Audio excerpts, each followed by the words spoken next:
Kung bakit nagkakaganyan, lumulutang nasasayang ang buhay mo at ang ibinubulong ng iyong puso.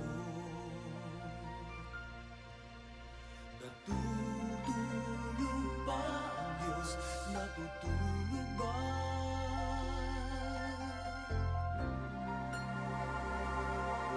At ikaw ay kaagad sumusuko, konting hirap at munting pagsubok lamang. Bakit ganyan?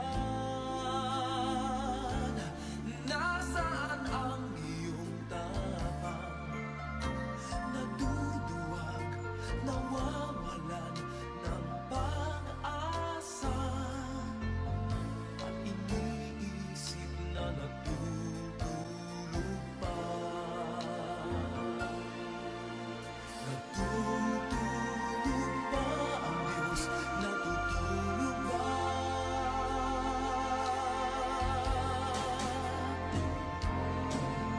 Sikapin mo, pilitin mo, tibayan ang iyong puso. Tanging ikaw ang huhubog sa iyong bukas.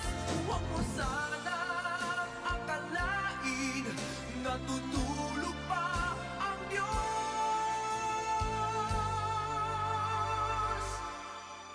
Ang buhay mo ay mayroong halaga sa Kanya.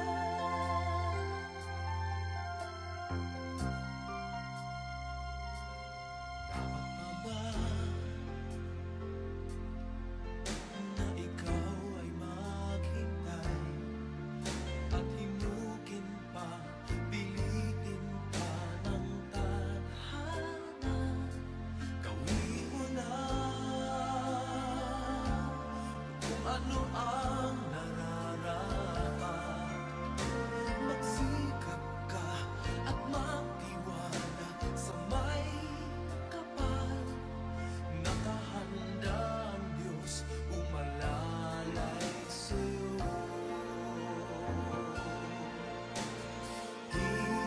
Hinihintay ka lang, kaibigan.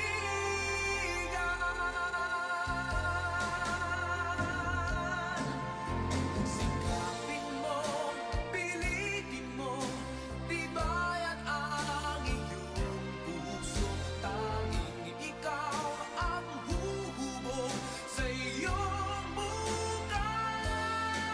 Huwag mo sanang akalain natutulog pa ang Diyos.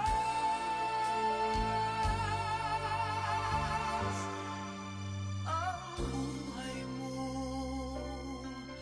ay mayroong halaga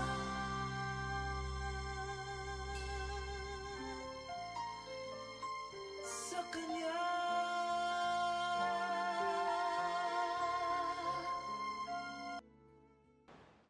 We continue with our reflection. May we ask our Lord God to grant us that grace for us to be given the chance to participate in the sufferings of Christ. The fourth of the 7 last words, my God, why have you forsaken me?" That very words uttered by Jesus were reflected and shared many times over the years, that I invite you now instead to look from another angle on the situation, the description, and the inspiration of this fourth word. We now ask you to reflect on the first word, darkness. At the scene of Jesus' crucifixion, darkness covered the day. Jesus has been hanging on the cross for hours. He is in agony and in pain. he has been holding on for his dear life, and the Savior is facing his death. On account of the story in the Bible, Jesus died on the cross around 3 in the afternoon, which is characterized as broad daylight. But why the darkness? Symbolically, we know that darkness is not simply the absence of light. It can be interpreted as the presence of life's challenges or problems we normally call sufferings, and sometimes at its worst, hopelessness. Just like Jesus, we experience darkness, but in different forms, coming into our life. It may be us in the bondage of sin, especially the capital sins. Pride is the highest among it, the self-centeredness. Or we may be in the situation that we are breaking up our own families because of various reasons like infidelity. Or we are in a situation where our own children is engaged in same-sex attraction, and young people hooked up into drugs or becoming pregnant out of wedlock. Or maybe we are in deep financial need or problem. And among the most difficult situation is when a member of the family is in grave sickness, or ultimately the death of a loved one. There are also occasions that there is animosity between members of community, just like in Couples for Christ, due to miscommunication. Friends parting ways because of loyalty issues. Now, at our very own time, the societal acceptance of the culture of death has been a very big issue that includes abortion, the extrajudicial killings, and the reimposition of the capital punishment. In all of this, brothers and sisters, pain can best describe the common feeling of people going through it. But more than the pain, brothers and sisters, we invite you to reflect further that in some of those circumstances, we are called to suffer as a witness to Christ. Maybe this is an occasion where we really absorb and participate in that suffering that Jesus had experienced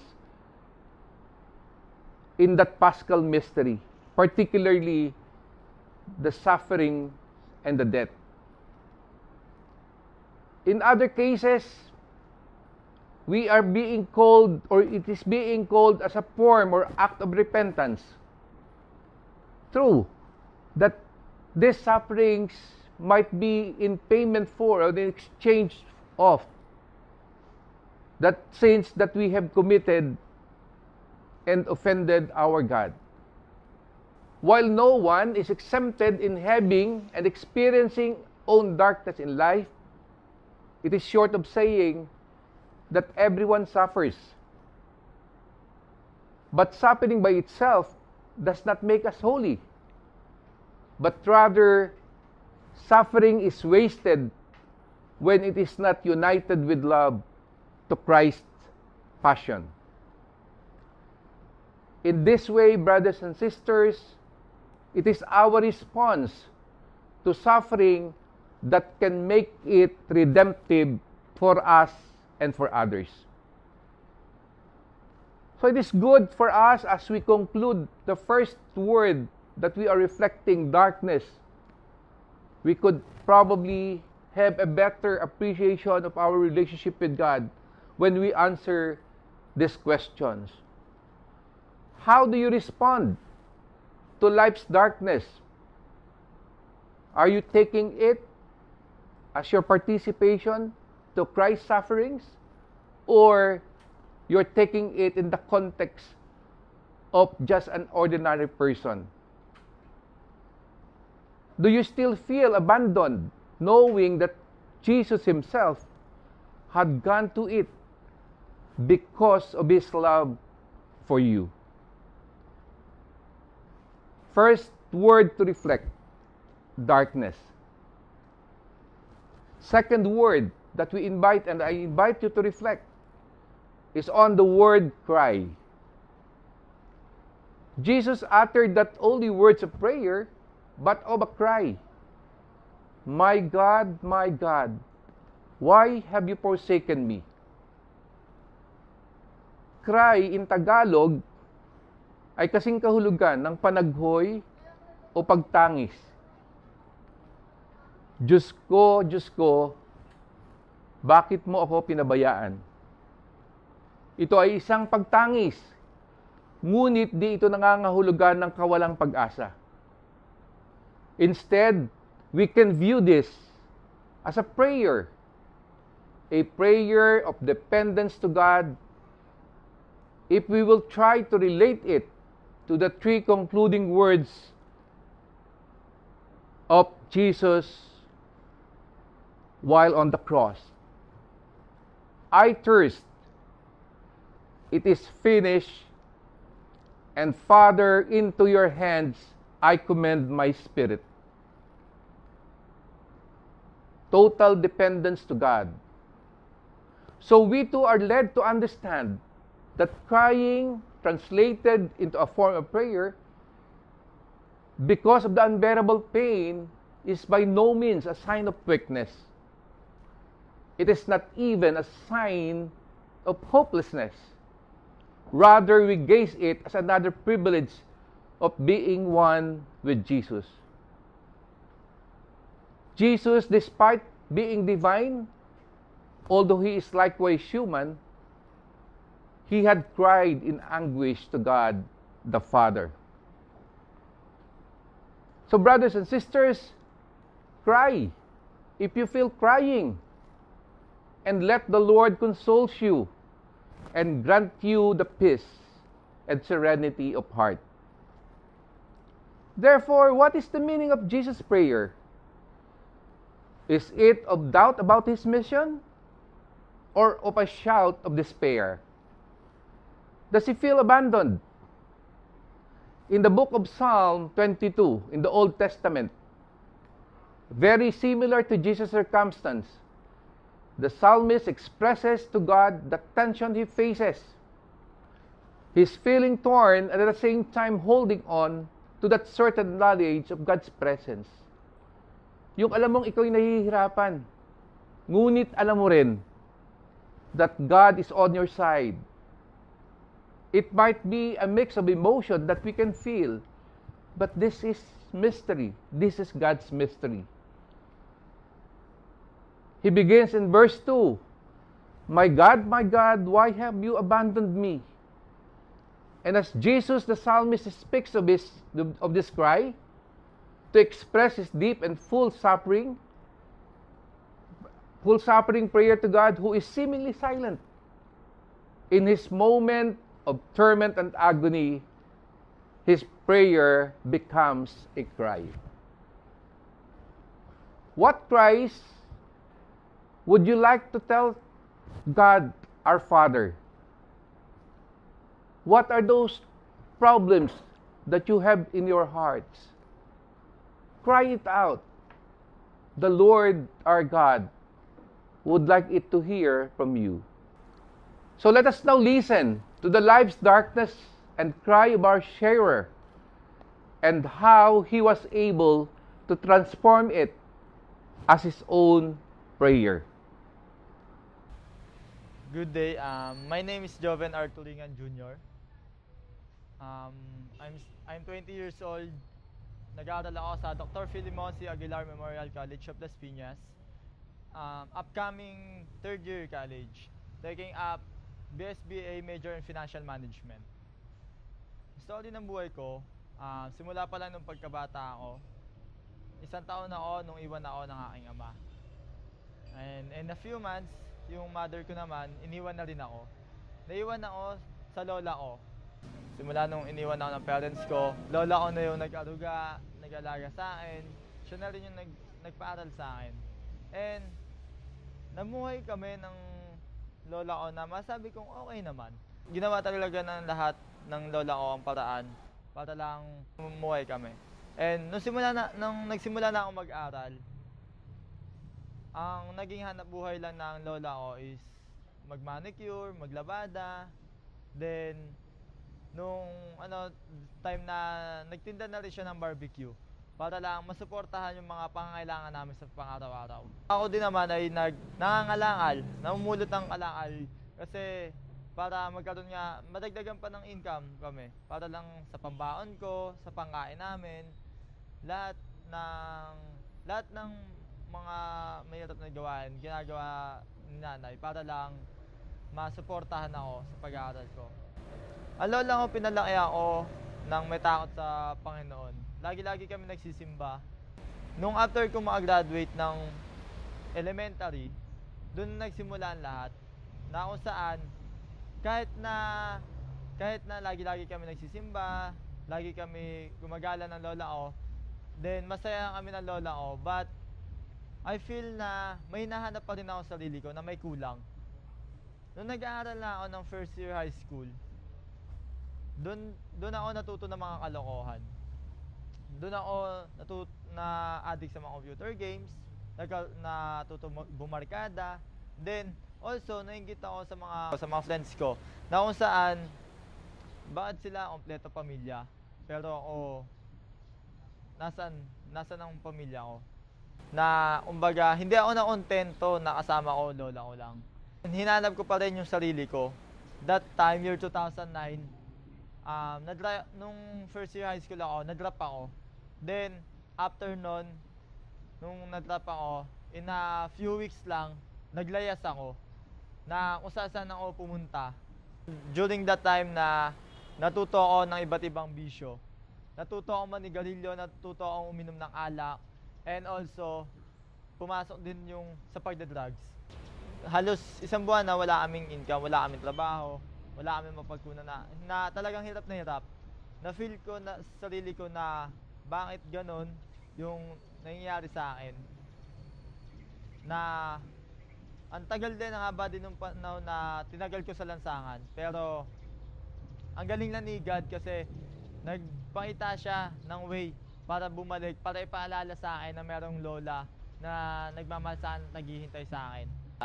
Then doon ko talaga na feel na ano ba talaga yung plano sa akin ni God? Bakit ba nangyayari sa akin yung mga bagay na ganito?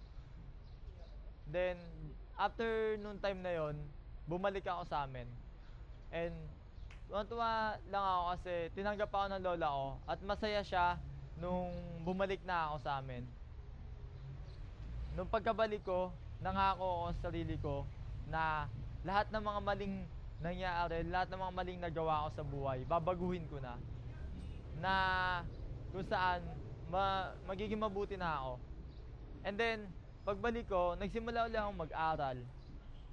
Then doon na nagsimula yung pagbabago ko na magpangabuti. And then praise God nga kasi nung first year high school ako, na naging honor student pa ako, na talagang doon nga nagsimula na yung pagbago. Wala ng bisyo o nawala. Then nung third year high school na ako, doon na ako nag-working student kasi yung lola ko, doon na siya nagsimulang magkasakit. Doon na nagsimula na lumala yung sakit niya, na hindi na siya makalakad. Kaya ayun, nag-working student ako. Hindi ko halos makayanan yung na maging working student na magtatrabaho ako sa gabi, tapos sa araw is study, na kung saan na dumating sa punto na parang gusto ko nang umistop sa pag-aaral. But galing lang talaga ni God na ginamit niya yung isang teacher namin, na kung saan ginawa niya akong student assistant sa school namin para lang makapag-aral, para lang makapagpatuloy pa sa pag-aaral na hindi ako mapahinto. Nung before ako mag-aral ng first year college, nag-work ako, kinuha ako ng isang couple coordinator, titos, na maging isang helper do sa trabaho nila. And then ayun yung naging work ko noong summer para makaipon para sa darating na pasukan ng as a first year college. Then habang nag-aaral naman ako ng college, yung isang couple coordinator titos naman, kapag may free time ako, kinukuha naman niya ako as a helper din para sa pagdi-deliver naman ng mga product nila. And then ayun yung nakakatulong sa akin na nagbibigay allowance sa akin para sa pag-aaral ko, and also makatulong din sa amin ng lola ko. And noong second sem, praise God, kasi nakuha ko as a ANCOP scholar, na yun pa yung isang way na nakatulong para sa pag-aaral ko, na nakatulong sa financial sa mga kailangan ko sa eskwelahan. And then hanggang ngayon na magti-third year college na ako, na ang tumutulong pa rin sa akin yung mga titos and titas and yung ANCOP, na talaga nagpapasalamat ako na ginawang instrumento ni God para magpatuloy ako sa hamon ng buhay. Sa lahat ng experience natin, gaano man to kahirap, naway i-acknowledge pa din natin to, kasi kung hindi dahil sa mga experience na to, kahit gaano pa man tong hours, wala tayo dito sa natatayuan natin. And then sana kung ano man yung mga problems na kinakaharap natin, huwag tayong matakot na harapin to. Sabi nga lang ni God, don't be afraid, for I have redeemed you. You have called by your name. You are mine. Kaya sana laban lang, tuloy lang sa hamon ng buhay. The third word that we would like to reflect. Over time, we have grown in faith, knowing who God is in our life, and is certain that He is present. Yet there are moments in our faith journey, most especially in difficult and painful situations, where we feel God is absent.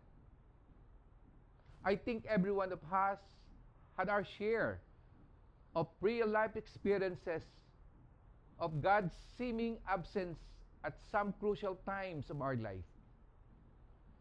Taking as an example, as leader of our community in Couples for Christ, sometimes we are tempted to ask this question: why we still suffer big problems and challenges with our children, for example, with our spouse, with a lot of other things,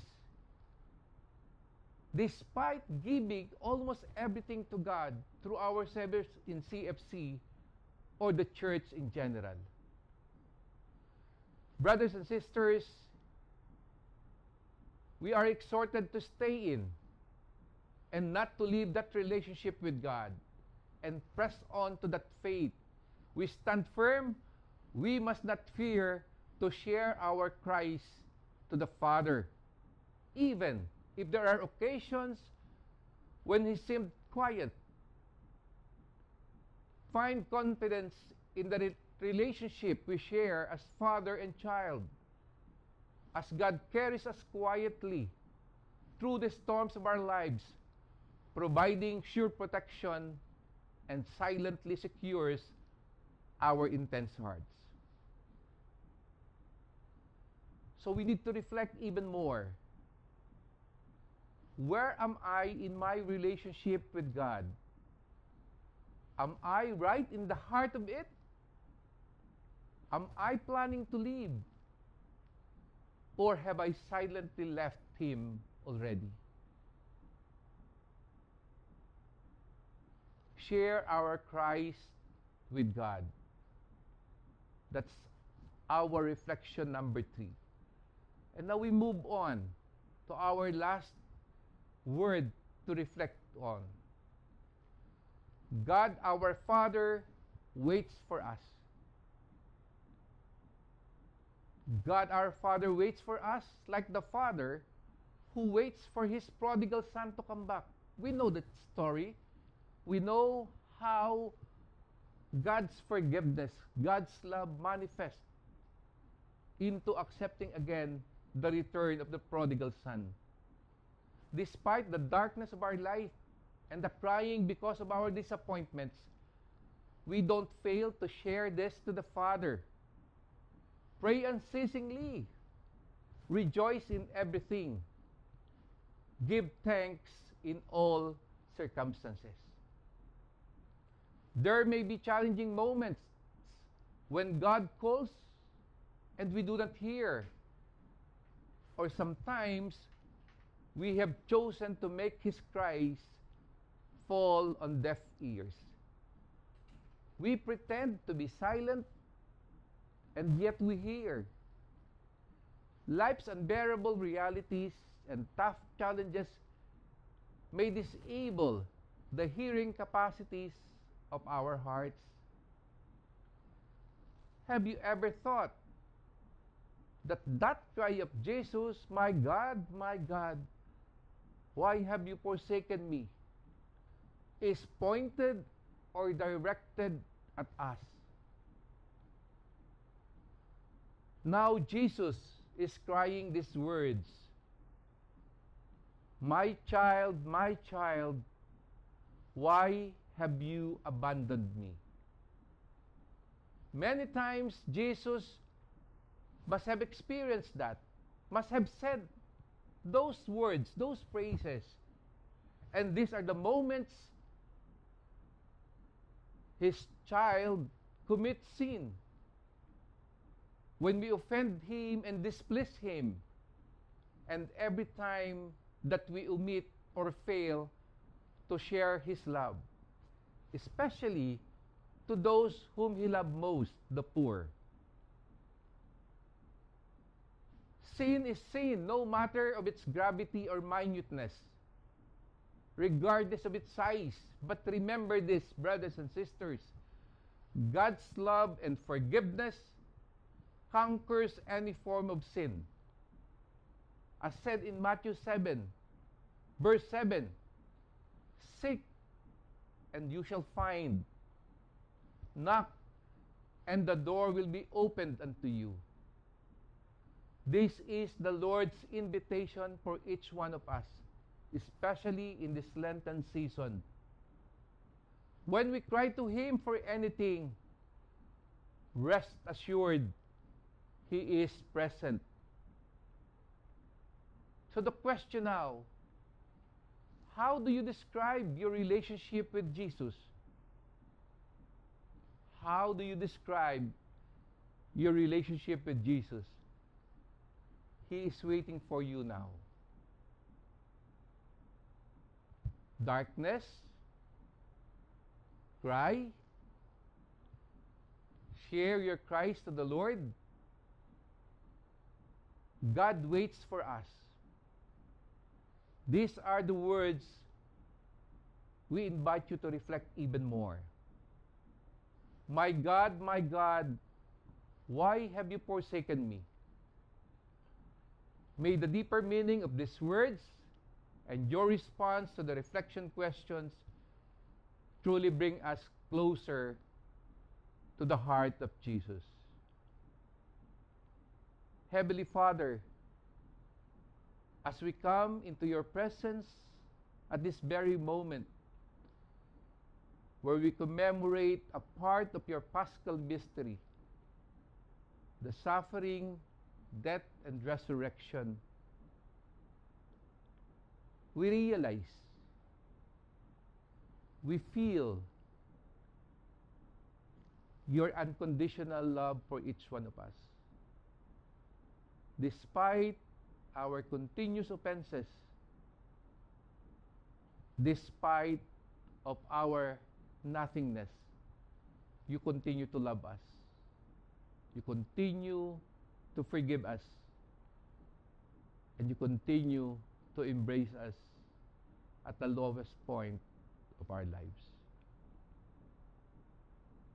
May God be praised.